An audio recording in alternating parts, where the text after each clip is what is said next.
Sans vous imposer des calculs compliqués, vous vous rendrez assez vite compte des probabilités que vous avez de gagner un coup selon vos mains. Par exemple, en tête-à-tête, une paire est très légèrement favorite contre deux cartes supérieures. 54 contre 46%, c'est ce que l'on appelle les coin flips. Coup à pile ou face en français. Ils sont très nombreux au poker et pour remporter un tournoi, il faut généralement gagner quelques-uns. Le coin flip le plus répandu est As-Roi contre une paire. Si vos deux cartes sont assorties, elles gagnent quelques petites chances supplémentaires face à la paire. Le calcul des probabilités fait partie intégrante du poker. Rajoutez à cela toutes les stratégies possibles et vous comprendrez que le poker n'est pas un jeu de hasard. Exemple, avant abattage, avec deux as contre un seul adversaire, vous avez presque 9 chances sur 10 d'emporter le coup. Si en revanche, vous n'avez pas relancé que 8 adversaires entrent dans le coup, vos chances tombent à environ 1 sur 3. Avant le flop, vous aurez une chance sur 10 de voir votre paire toucher son brelan ou de voir vos deux cartes assorties rencontrer leur couleur. En revanche, si après le flop, vos deux cartes assorties trouvent deux cartes de la même couleur sur les 3 du flop, vos chances de toucher une couleur passent à 1 sur 3. Si le turn n'améliore pas votre main, il vous reste une chance sur 5 de toucher votre couleur à la river.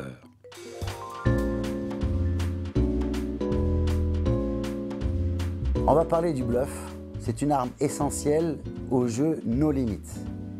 Il faut savoir qu'il est plus facile de bluffer un bon joueur qu'un mauvais joueur. Le mauvais joueur va avoir simplement tendance à vous payer beaucoup plus de mains qu'un bon joueur. Le bluff est l'arme peut-être la plus difficile à maîtriser au poker, mais elle est très efficace. C'est l'art de faire croire à ses adversaires que l'on a une main supérieure à la leur. Je vais donner un exemple. J'ai roi-valet de carreau en main.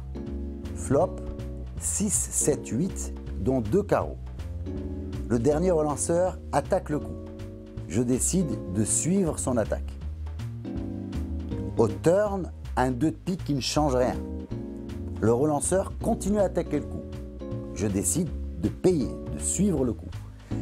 À la rivière sort un 10. Et donc il y a une possibilité de quinte.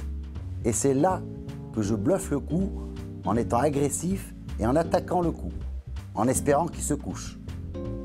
Et il se couche.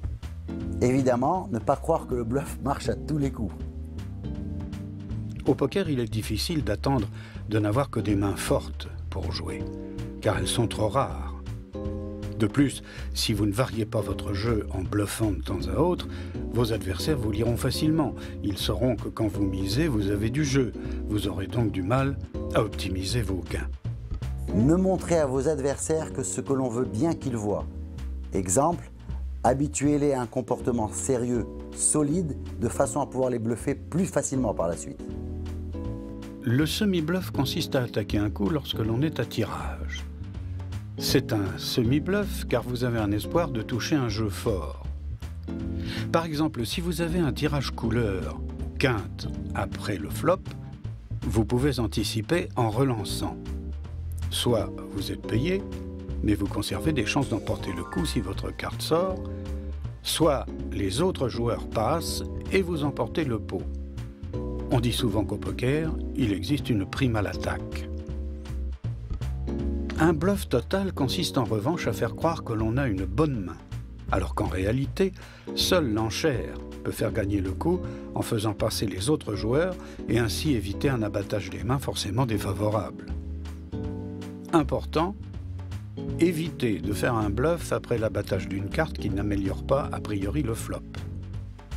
Choisissez de préférence de bluffer après la sortie d'une carte donnant une quinte ou couleur possible, ou alors après l'abattage d'un as si seules des petites cartes sont sorties.